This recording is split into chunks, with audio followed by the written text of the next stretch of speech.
Confused on whether you should pick fragrances or essential oils or no scent at all in your skincare products, especially if you have dry eczema skin?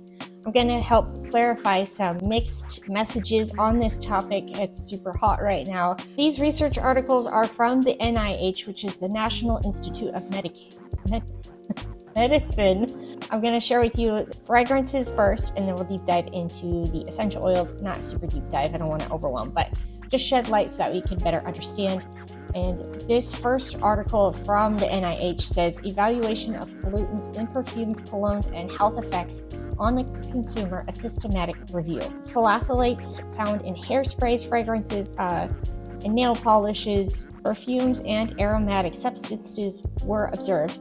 Triclosan, which is an antibacterial substance that was widely used in antibacterial soaps, was banned by the FDA in 2016, but is still used today in some compounds such as fragrances, toothpaste, mouthwash, and acne cream. Complications of using perfume include neuropathy, depression, autism, neoplasms, breast cancer, prostate cancer, effects on the liver, migraine, headaches, asthma attacks. I won't bore you with the rest of the article, but it was pretty eye-opening reading the article on how it affects the skin.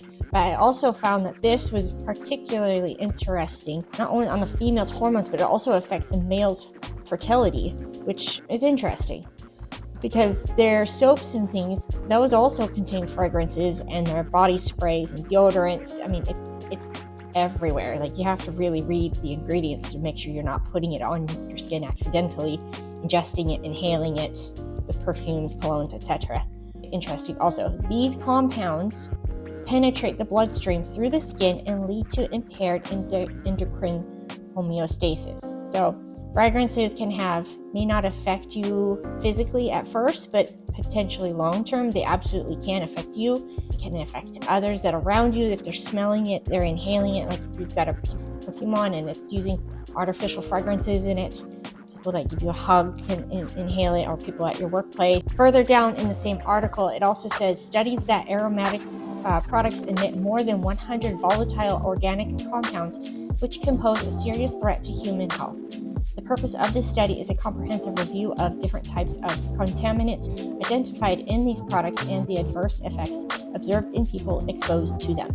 Attempts were never made to identify and categorize incidents of complications in these individuals and the factors affecting the incidence and severity of complications. So again, I know this is already a hot topic right now, but this is just to further prove the point that we really need to be mindful of avoiding fragrances in our everyday products, skincare, hair products, toothpaste, just for the long-term health benefits. You don't want to cause unwanted side effects because you're using products with fragrances in it. Now, that being said, you can absolutely use everyday products and still enjoy the scent of it without it causing effects.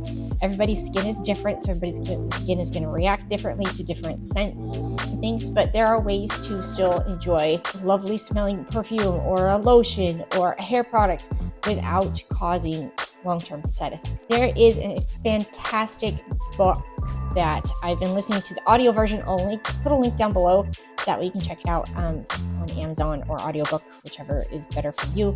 But extensive research on essential oils, the benefits, the uses, how to dilute it, recipes. Just a great way to get started with using essential oils in your home and for life. I personally like using the brand Now Foods essential oils. You can find it on Amazon. I'll put a link to that also.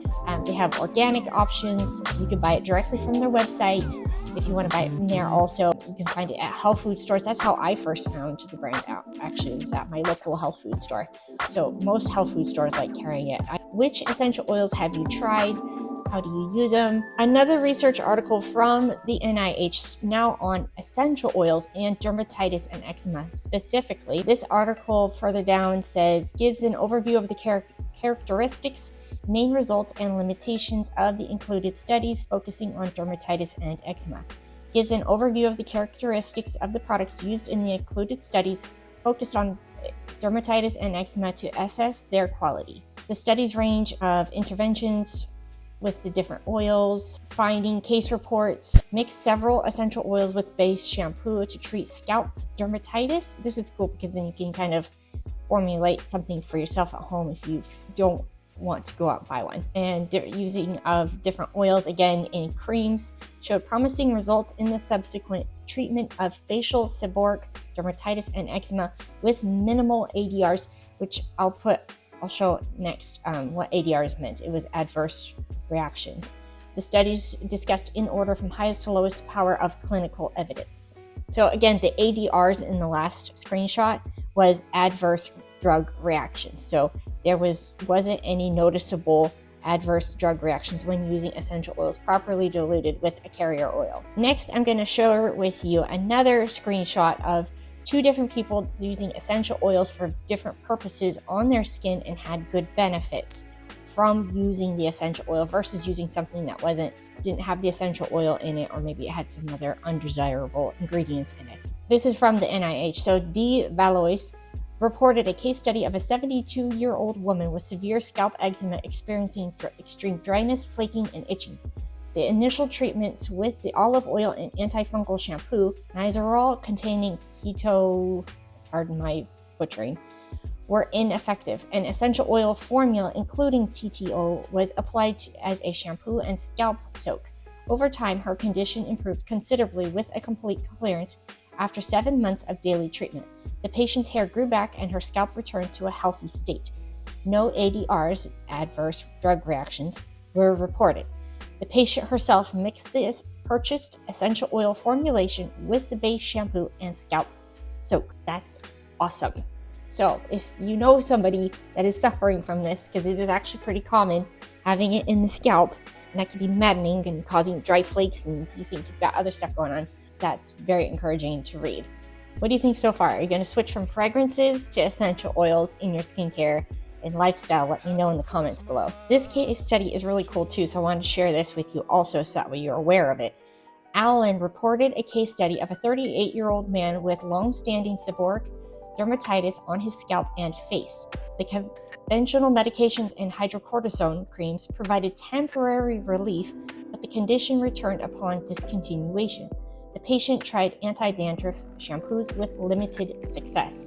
An essential oil mixture including geranium, palmarosa, laurel, tansy, and spiked lavender was applied in a shampoo and a cream.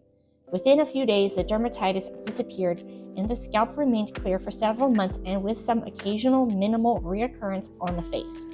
Furthermore, no ADRs, adverse drug reactions, were reported. A base shampoo and cream were purchased, after which the patient mixed them with the essential oil mixture. That is amazing. So this just goes to show what we put on our skin has a very powerful impact on our skin health, because our skin is a living, breathing organ, and it is the biggest organ, so what we put on it is very important for short-term health and long-term. Now granted, sometimes with natural remedies like this, it just said sometimes it takes a few months. We have to be patient. We want everything yesterday. I'm the same way. Which essential oils have you tried? How do you use them? What did you think of them? Do you like them? Do you diffuse them? Do you use them in your skincare? Do you use them for cleaning?